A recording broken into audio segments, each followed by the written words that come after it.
Bonjour à tous et à toutes.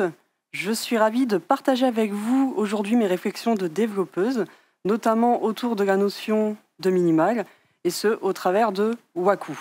Waku, c'est un framework React qui se dit minimal, qui illustre cette tendance au choix du minimal dans le dev, et me servira d'exemple aujourd'hui pour vous présenter une première ébauche de ce qu'est le minimal, de pourquoi cette tendance au choix du minimal, et comment il se manifeste concrètement, même au-delà de Waku. Effectivement, Waku est le résultat d'une tendance. Alors je dis le résultat parce que c'est un framework qui est récent, qui est sans aucun doute le fruit de plusieurs années de réflexion sur l'écosystème de React, sur les besoins des développeurs et des développeuses, et aussi sur les besoins en matière de développement web en général. Il incarne un souhait, celui d'aller aussi vers plus de simplicité, de clarté, d'efficacité et de performance. Mais tout ça, qu'est-ce que ça cache? Qu'est-ce que ça signifie? Pourquoi aller vers la simplicité? Pourquoi aller vers cette volonté de performance? Et tout ceci sous le joug du minimalisme. C'est ce qu'on va essayer de comprendre ensemble aujourd'hui. Mais d'abord, voyons où nous allons. Ah, il y a un petit loupé. Donc, je vais lever le voile et vous présenter plus en profondeur ce qu'est Waku. Vous l'avez compris, c'est un framework React minimal. Mais il me servira ici d'excuse pour vous présenter une première définition de ce qu'est le minimalisme dans le dev. Ce qui nous permettra de comprendre ce pourquoi de la tendance au choix du minimalisme, notamment au travers de l'expression « less is more », et ce qui nous permettra de voir finalement comment ça se présente aussi concrètement au travers de méthodes, des principes et des patterns qui existent potentiellement autour de cette notion. Alors Waku, pour la petite histoire, je l'ai découvert par hasard, notamment grâce à ma veille technique. En fait, j'ai commencé à lire quelques articles qui concernaient ce sujet, à voir aussi des articles qui comparaient Waku avec Next.js, donc l'autre framework React, et qui présentaient pour chacun d'entre eux leurs avantages, leurs inconvénients. Et j'ai fini aussi par en entendre parler dans la newsletter de Sébastien Lorber, qui tient une newsletter sur le React de manière générale. Et ça a fini par piquer ma curiosité. Ce que j'ai fait, c'est que j'ai été voir de quoi il en retournait et ce qu'était Waku. Je me suis dit, c'est super, il y a un nouveau framework, trop bien. Et on tombe sur ça. On tombe un peu sur ce petit design très sympa avec une grande image. Bon, un titre qui présente le framework, ça, c'est pas très surprenant. Ce qui m'a davantage attiré l'œil, c'est le sous-titre. The Minimal React Framework. Et comme si on ressentait dans le décor de ce design un petit peu aussi ce côté minimal. On a en effet juste le titre, le petit sous-titre et un bouton. Et quand on clique dans ce bouton, on ressent aussi tout cet aspect de minimalisme au travers de la documentation. Et cette documentation, effectivement, elle tient sur une page. On a des petites encres, on peut accéder directement aux informations dont on a besoin. Et d'ailleurs, il n'y a pas énormément d'encre, ça tient en une page très bien. Et on reprécise même qu'on est dans The Minimal React Framework. Ça a un petit peu titillé ma curiosité. Je me suis dit, mais en fait, pourquoi est-ce qu'ils le mettent autant en valeur? Et surtout, qu'est-ce que ça signifie potentiellement pour eux? Et qu'est-ce que ça montre? J'ai regardé un petit peu plus près ce qu'ils le présentaient, et voilà ce qu'on retrouve globalement. Avec Waku, on va pouvoir avoir de la gestion de rendu. On va pouvoir faire du server-side rendering, il est particulièrement fait pour ça, du client-side rendering, du SSG, le système de rendu que l'on veut.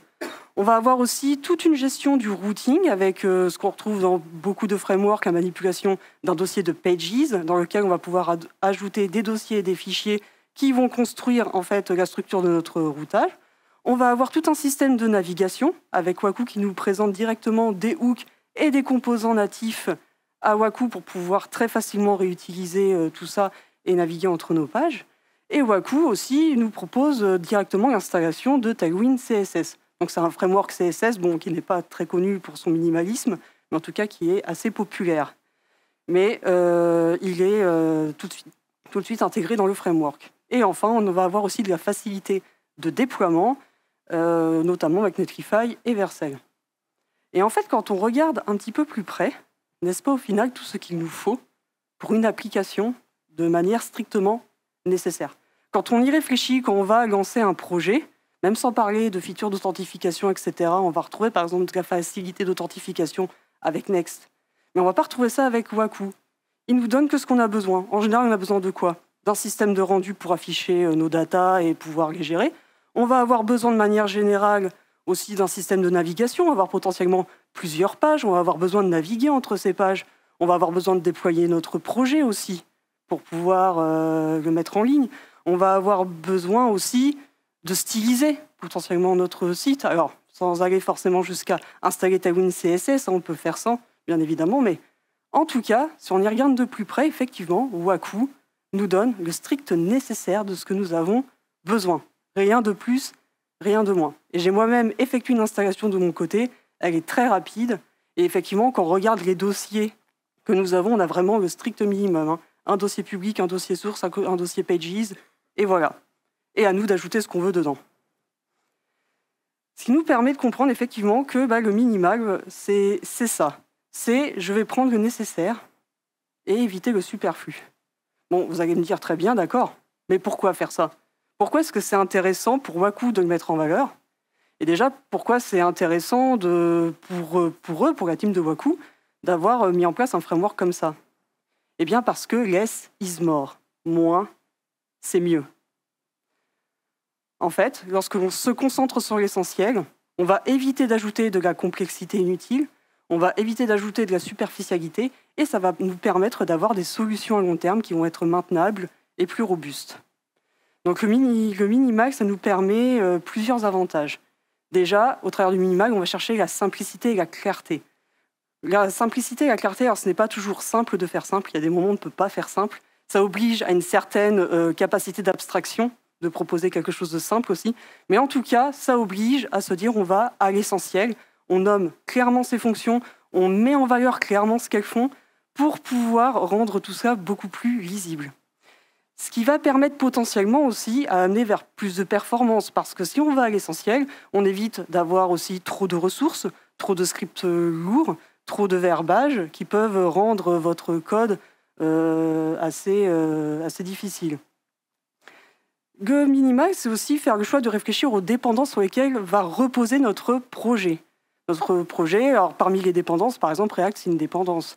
Les librairies que vous installez, c'est toutes des dépendances. Et ces dépendances, elles ont un impact sur votre projet.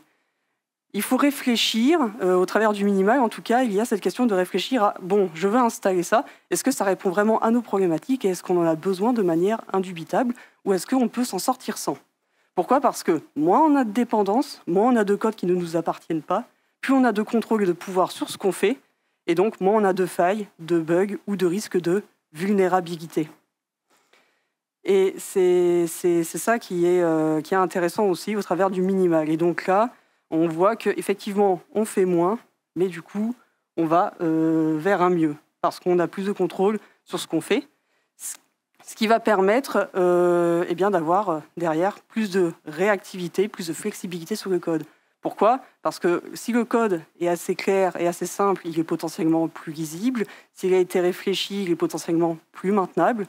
Et donc, il sera plus facile de corriger un bug ou d'anticiper les bugs potentiels ou d'anticiper les vulnérabilités potentielles. Et c'est en ce sens aussi que le minimal est intéressant. Pour vous illustrer un petit peu ça, j'ai pris l'exemple d'une équation mathématique. Alors, je ne la comprends pas du tout, hein. Mais elle est assez parlante. Vous avez par exemple l'équation de Champ-d'Einstein avec sur le dessus la version élégante de l'équation et en dessous la version moins élégante mais qui dit exactement la même chose. Alors, on est tous et toutes d'accord, même si personne ne comprend ce que signifie cette équation, que la première est beaucoup plus sympa et qu'on a envie de travailler davantage avec celle-ci, mais que l'autre est beaucoup plus verbeuse et on est moins tenté de vouloir travailler avec celle-ci, parce qu'elle est totalement illisible, en fait. Et donc, il y a un peu cette même logique au travers du code, un code qui va potentiellement être très, très verbeux. Si on a besoin de débugger quelque chose dessus ou de changer quelque chose dessus, ça peut être très compliqué. Bon, encore une fois, ça dépend des contextes. Et enfin, le dernier argument qui pourrait expliquer le pourquoi de cette tendance au minimal et pourquoi c'est pertinent, c'est que c'est un atout en faveur de l'éco-conception d'une application.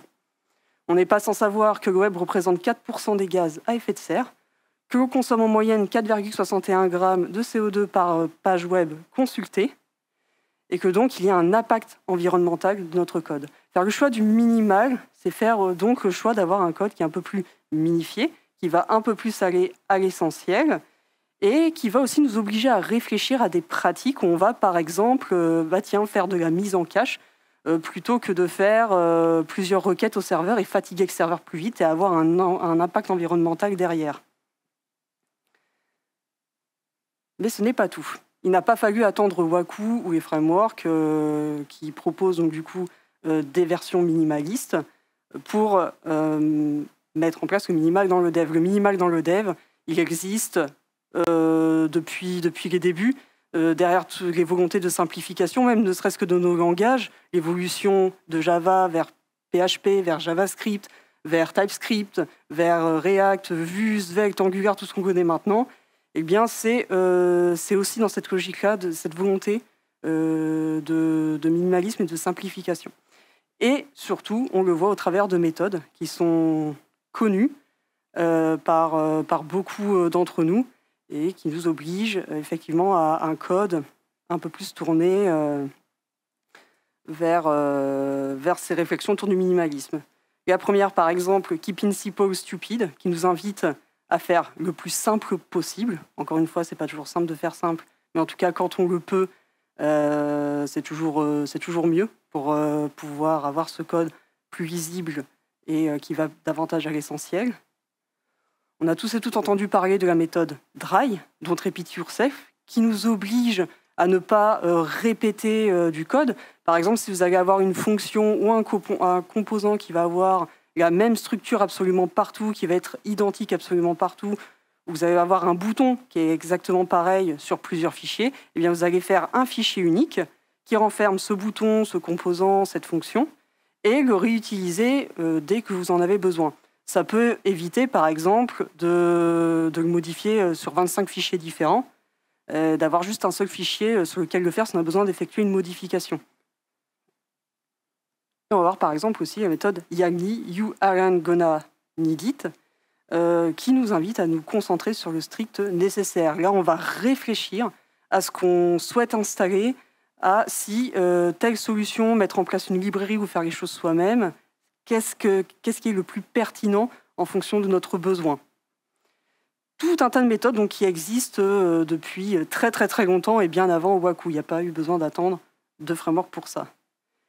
Et ça, il en existe encore plein d'autres. Il y a la méthode TDA, Take Don't Task, que je connais un petit peu moins. On va avoir par exemple les principes solides qui vont aller dans ce sens-là et tout ce qui va être pattern, architecture et ce que vous connaissez de manière générale. Bref, vous l'aurez compris, cette tendance au choix du minimalisme, eh bien, elle est liée à cette tendance, à cette volonté d'avoir du code aussi lisible, maintenable, plus robuste, sur lequel on va pouvoir anticiper potentiellement les bugs, les failles, et amener une forte flexibilité. Eh bien, je vous remercie beaucoup de m'avoir écouté, ça a été un plaisir. Et si vous voulez me faire des petits retours, n'hésitez pas, je vous ai mis le QR code juste là. Voilà.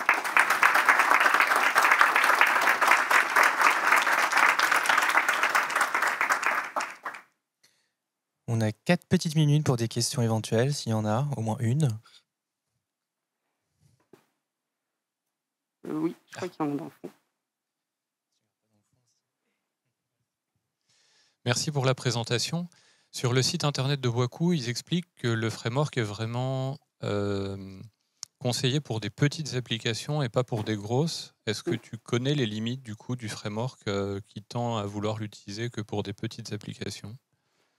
Alors non, je n'ai pas une connaissance aussi profonde du framework, puisque j'en ai surtout connaissance au travers de la documentation. Je l'ai un petit peu manipulé de mon côté. Ça, après, c'est assez difficile à dire. Je pense en réalité que peut-être c'est pas une question de petite ou grande application, c'est peut-être plutôt une question des besoins que l'on va avoir. Je pense que ça dépend. Effectivement, si on a besoin de quelque chose qui va avoir plus d'automatisme, par exemple, je ne sais pas, on a un système d'authentification, on n'a pas envie de s'embêter à tout refaire ou à tout réinventer ou quelque chose de plus complexe, on va peut-être faire plus appel à Next, JS ou à Nuxt ou à un autre framework plus gros qui va avoir des automatismes plus intéressants. Ok, merci.